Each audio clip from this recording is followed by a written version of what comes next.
حاجی ئەحمەدی حاجی مەلافەتاحی قوڵەڕاش کەسایەتی دیاری ناوچەی شارباژێڕ و باوکی دوو شەهیدی سەرکردەی ڕابوونی ئیسلامی لە تەمەنی 90 ساڵیدا کۆچی دوایی کرد. الله ئەکبەر. دیارە ئەمڕۆ باوکی شەید جەمال و شەید شادی کۆچی دوایی کرد. حاجی ئەحمەدی مەلافەتاحی قوڵەڕەشی کەسایەتی ناوچەی شارباژێڕ و کوردستان کە هەمیشە پاڵپشتی شۆڕشەکانی کورد بوو، پاڵپشتی ڕابوونی ئیسلامی بوو. سوپاس بۆ خوای گەورە کە کوڕەکانی و نەوەکانی لەسەر ڕێبازەکەیان بەردەوام بوون و توانیویانە خزمەت بکەن بە تەواوی کوردستان کە ئەمەش شانازیەکی گەورەیە بۆ ئێمە کە ئێمە نەوەی ئەو پیاوەین و کوڕەکانی و نەوەکانی پشتیوان بەخوای گەورە لەسەر ڕێبازەکەی بەردەوامە بین کە هەمیشە پاڵپشتی شۆڕشەکانی کورد بوون لە هەموو ناوچەکانی کوردستان بە خوێن و بە ئارەق و بە ژیان و بە هەموو توانەکانیان خزمەتیان کردووە بە کوردستان و ئێمە لێرەوە زۆر زۆر سوپاسی ئەو خەڵکاکەین کە مادوو بوون لەگەڵمانە چ بۆی کە هاتوون بۆ پرسەکەی چ لەگەڵمانە دەبن بۆ سەرقەبران.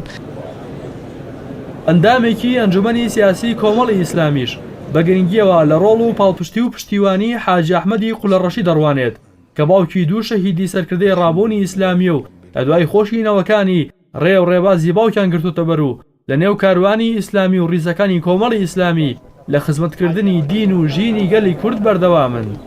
ئێمە ئەمڕۆکو ئەنجومەنی سیاسی کۆمەڵی ئیسلامی کوردستان بەشداریمان کرد لە مەراسیمی نوێژی جەنازە و هەروەها ناشتنی مام حاجی ئەحمەدی قوڵەڕەشی کە بەڕاستی کەسایەتێکی دیاری ناوچەی شارباژێڕە و باوکی دوو شەهیدی دیاری کۆمەڵی ئیسلامی کوردستانە.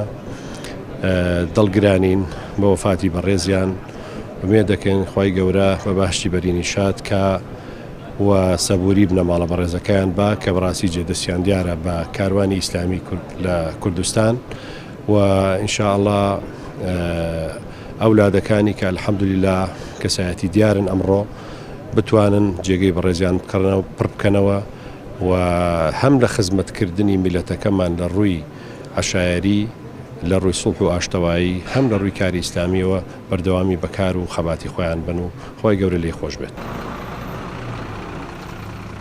حاجی ئەحمەدی قوڵەڕەشی باوکی هەرێکە لە مامۆستا جەمال شارباژێڕی و کاکشادیە کە دوو فەرماندەی شەهیدی ڕابوونی ئیسلامین کاتێکیش لە سەرەتای تەمەنی لاوێتیانەوە بڕیار ئەدەن بۆ ڕوبەڕووبوونەوەی ستامەکانی ڕژێمی بەعاز ڕوو لە چیاکان بکەن و لە نێو کاروانی ڕابوونی ئیسلامی بەرگری لە خاک و خەڵکی کوردستان بکەن.